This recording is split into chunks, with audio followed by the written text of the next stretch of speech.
All right, guys. Good morning. Good morning. Welcome aboard to the Morning Note. My name is Carlos Garcia, founder and CEO of G.A.R Capital.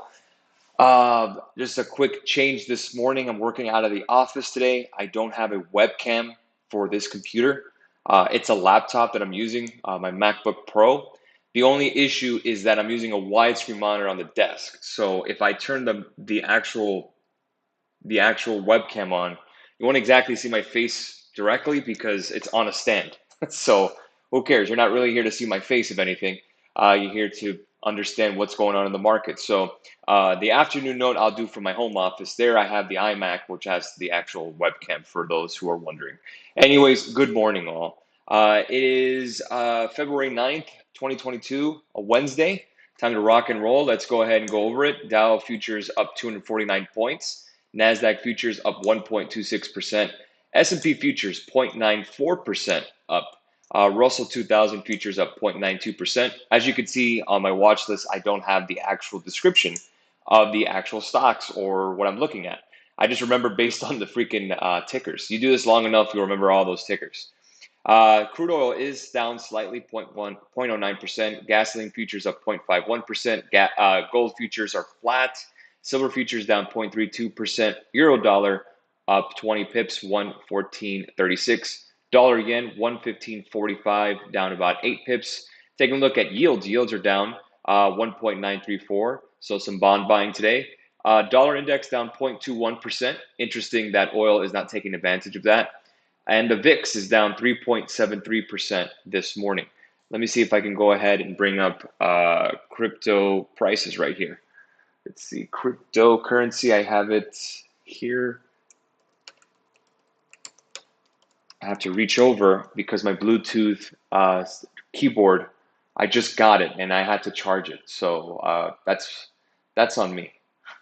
Let's see, investing, I have to reach over for it. So let me just get you the current prices on cryptocurrencies. Here we go.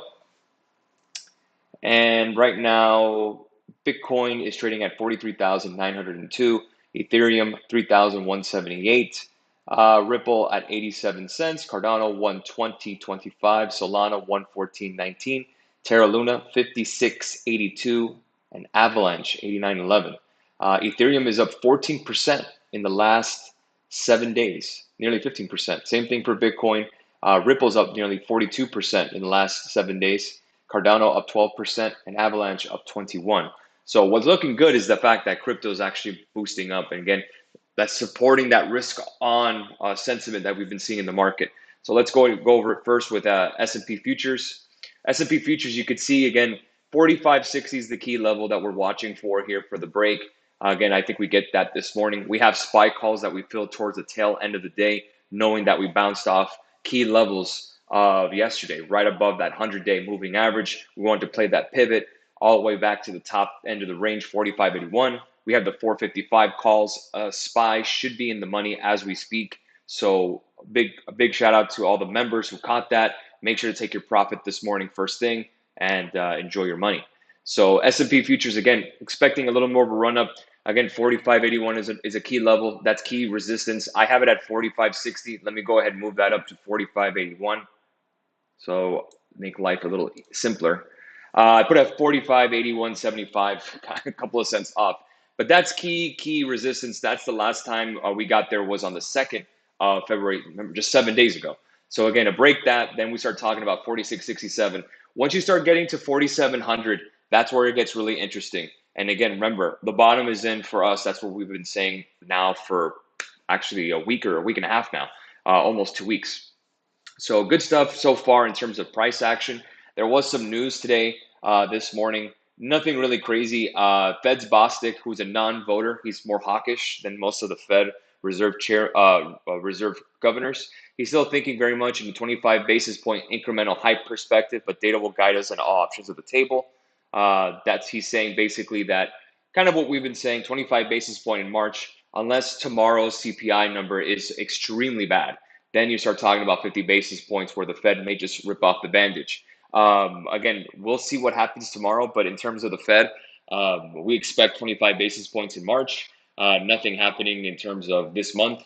So again, it's kind of the same song on the radio. Nothing has really changed. Mortgage applications, as we know, interest rates did rise. They're down 8.1% week over week. Last week was 12% to the upside. This week was negative 8.1% in mortgage applications. MBA 30-year mortgage rate actual is 3.83%. The forecast previous was 3.78%. So you're getting a little bit of a bump up in terms of interest rates, as we saw with the TNX. We've been saying that now for a little bit. So let's take a look at some pre-market movers, and then we'll answer some questions. Let's see, not Market Watch. Let's see, investing.com, my favorite. Okay, pre-market movers, let's go over it. I'll go ahead and move this over here. You can see it now. NEO's up 3.36% this morning. Meta Platforms, Facebook up 1.76%. That's interesting. AMD up 1.47%. These are three stocks that I own personally. Peloton is pretty much flat for the most part. On the Dow, Apple's up 0.73%. Walt Disney's up 1.18%. Microsoft up 1.29%. So again, a nice green day for the Dow. In terms of S&P, Enphase Energy up 23%. I think some people have asked me about that company, but yeah, it's up nicely today. Nvidia up 2.31%. That's nice to see as well. PayPal is even up 1.41%. And in the NASDAQ, Tesla up 1.41%. We didn't catch that trade. I had the 1050 calls, and then Monday's premium crush just crushed it. And that's unfortunate because that's probably going to be the only loss we're going to have this week, as we have some other trades open. If you have the Boeing trade with us that we posted on Twitter and Instagram, that little activity that we saw, it should be in the money now.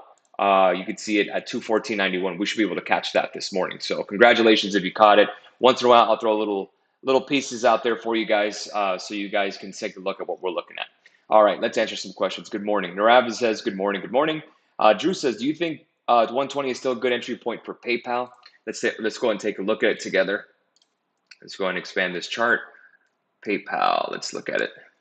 Looking at PayPal, if you're looking at an entry point, really where you want to buy, 120 is fine if that's what you're really going for. I mean, we did break all meaningful support, but 120 seems to be that line in the sand. If you want to go and buy there, go for it.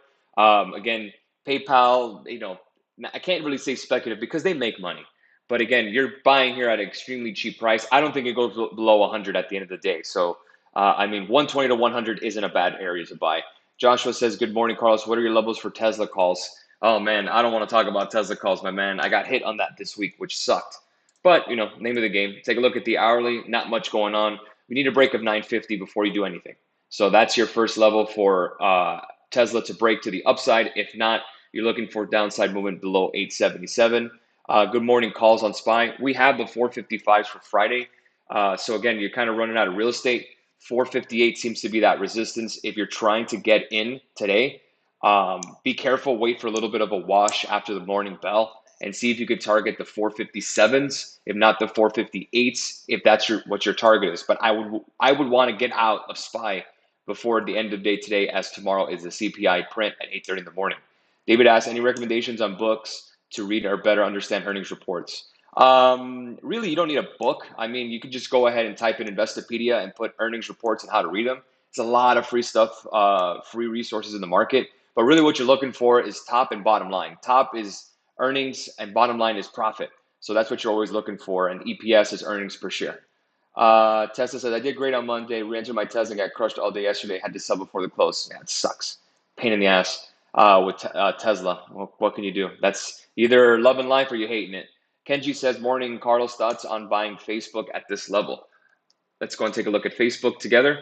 Yeah, I mean, not terrible. Again, I bought some more Tesla around more Facebook around 230, so I'm a little down on it.